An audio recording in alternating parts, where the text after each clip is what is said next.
पंजाब और सिंध के कच्चे में डाकू के खिलाफ मुश्तरका ऑपरेशन की तजवीज, बड़ी कार्रवाई की तैयारी। वजीर आला पंजाब की हिदायत पर कच्चे के डाकू के सर की कीमतें मुकर्रर। खतरनाक तरीन डाकू के सर की कीमत 1 करोड़। खतरनाक डाकू की गिरफ्तारी पर 50 लाख। कम खतरनाक डाकू और दहशतगर्दों की गिरफ्तारी पर 25 लाख रुपए नाम मुकर्रर किया गया है। वजीर आला पंजाब मरीन नवाज शरीफ ने कहा कि कच्चे के इलाकों में पुलिस एहलकारों की शहादत में मुलविस दहशतगर्दों को अंजाम तक पहुंचाया जाएगा। रहीम यार खान में पुलिस एहलकारों की शहादत का थाना माचका में मुकदमा दर्ज। मुकदमा इंस्पेक्टर अमजद रशीद की मुद्दईयत में दर्ज किया गया है। मुकदमे में कोश सेलर और अंदर गैंग के 131 जराइम पेशा अफराद को नामजद किया गया। दर्ज मुकदमे में दहशतगर्दी, कत्ल, अगवा समेत दीगर दफात शामिल। सान्हा माचका के शहीद एहलकार मुकम्मल एजाज के साथ हवाई इलाकों में सुपुर्द खाक।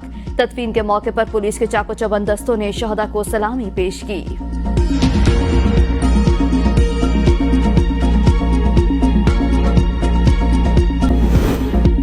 लापता भाइयों के केस में हुकूमती इदारों की बेहिसी अफसोसनाक है। इस्लामाबाद हाई कोर्ट ने अजहर मशवानी के 2 लापता भाइयों की बाजियाबी के केस की समाअत के एक सफ़े पर मुश्तमिल तहरीरी हुक्मनामा जारी कर दिया।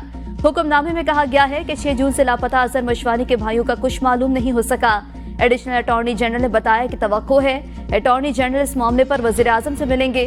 हुकूमत की जानिब से अदालत के सामने कमजोर जवाब दिया गया। अदालत को उम्मीद है कि मुल्क का चीफ एग्जीक्यूटिव इस केस की तरफ तवज्जो देगा। दरख्वास्त गुजार वकील के जुज़वी दलाइल हो चुके हैं। आइंदा समाअत पर दस्तियाब बेंच के सामने केस मुकर्रर करें।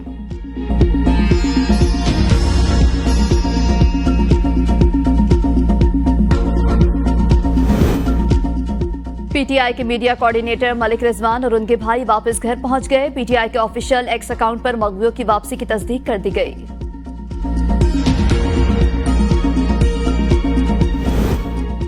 साल 2018 में जाली इंतखाबात के जरिए पीटीआई को मुल्क पर मुसल्लत किया गया। पीटीआई की नाअहली का बोझ दूसरी हुकूमतों पर पड़ा। सिंध के सीनियर वजीर शजील मेमन की मीडिया से गुफ्तगू, कहा पीटीआई की हुकूमत ने लोगों को नौकरियां देने का वादा किया। इनकी नाअहलियों की वजह से मुल्क तबाही के दहाने पर पहुंच गया।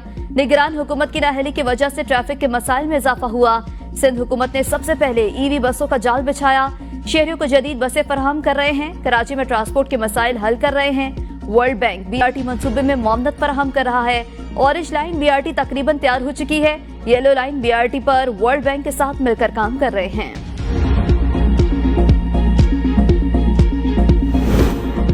जब अवाम टैक्स दे रहे हैं तो चीजें डोनेशन से क्यों चल रही हैं? एमक्यूएम रहनुमा खालिद मकबूल सदीकी का सवाल, कहा कराची का टैक्स कहां लग रहा है?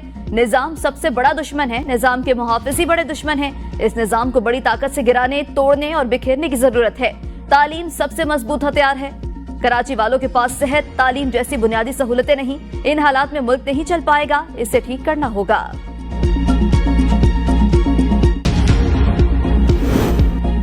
आजाद कश्मीर में भी यूटिलिटी स्टोर्स की बंदिश। सैकड़ों मुलाजमीन में तशवीश की लहर दौड़ गई। हुकूमती ऐलान के बाद 109 मुलाजमीन मुलाजमत से बर्खास्त कर दिए जाएंगे। मुजफ्फराबाद जोन में 250 से ज्यादा खानदान मुतासिर होंगे। नौकरी से बर्खास्त होने वालों में से 10 से 15 साल पुराने मुलाजमीन भी शामिल।